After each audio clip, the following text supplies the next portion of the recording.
नमस्कार दोस्तों, हमारे YouTube चैनल में आपका स्वागत है। दोस्तों, आज मैं आपको एक ऐसे शिव मंदिर के बारे में बताऊंगी जिसके दर्शन करने से आपको संतान के सुख की प्राप्ति होगी। जी हाँ दोस्तों, मेरा उद्देश्य भगवान शिव की गाथाओं को आप तक पहुंचाना है और यह चैनल भगवान शिव को समर्पित है और इस कार्य में आपको मेरी मदद करनी होगी। अगर आप भी भगवान शिव के सच्चे भक्त हैं तो आप भी इस चैनल को सब्सक्राइब करें और लाइक, कमेंट व शेयर करके भगवान का आशीर्वाद जरूर प्राप्त करें। भगवान शिव आपकी सभी मनोकामनाएं पूर्ण करेंगे।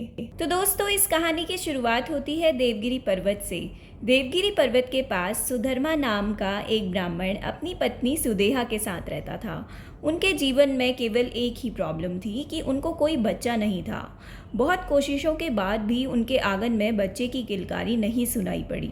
तब ब्राह्मण की पत्नी सुदेहा ने डिसाइड किया कि वह अपने पति की शादी अपनी छोटी बहन घूष्मा से करवाएगी। घूष्मा भगवान शिव की परम भक्त थी। वह रोज 100 पार्थिव शिव बनाकर पूरी भक्ति और निष्ठा से पूजा किया करती थी और फिर एक तालाब में उन्हें विसर्जित करती थी।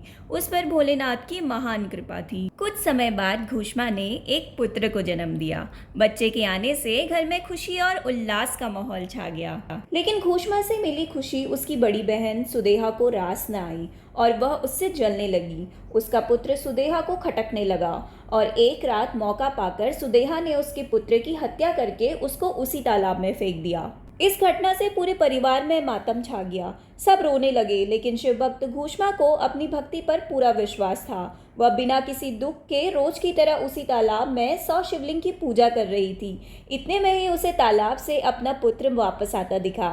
यह सब भगवान शिव की महिमा थी कि घूष्मा ने अपने मरे हुए पुत्र को फिर से जीवित पाया। उसी समय भगवान शिव ने वहां प्रकट होकर घूष्मा को दर्शन दिए। भगवान शिव घूष्मा की बड़ी बहन सुधर्मा को दंड देना चाहते थे, लेकिन घूष्मा अपने अच्छे आचरण के कारण भगवान से अपनी बहन को क्षमा करने की विनती करती हैं। अपने भक्त की भक्ति देखकर भगवान शिव घूष्मा से वरदान मांगने को कहते हैं। तब घूष्मा कहती हैं कि वह चाहती हैं कि वह लोक कल्याण के लिए हमेशा के लिए वहां पर बस जाएं और भगवान शिव वहां पे शिवलिंग के रूप में स्थापित हो जाते हैं। तो दोस्तों, जहां पर यह शिवलिंग स्थापित हुआ उसे आज हम घुश्मेश्वर ज्योतिर्लिंग के नाम से जानते हैं। घुश्मेश्वर ज्योतिर्लिंग महाराष्ट्र राज्य में औरंगाबाद में एलोरा की गुफाओं के बहुत ही पास में स्थित है। यह शिवजी के 12 ज्योतिर्लिंगों में से अंतिम स्थान पर आता है। दोस्तों, हर वर्ष सावन के महीने में लाखों श्रद्धालु भोले बाबा के दर्शन करने आते हैं। दोस्तों, यह ज्योतिर्लिंग यूनेस्को विश्व धरोहर स्थल में भी शामिल है। दोस्तों, घुश्मेश्वर ज्योतिर्लिंग के पास में एक सरोवर भी है जो शिवालय के नाम से जाना जाता है।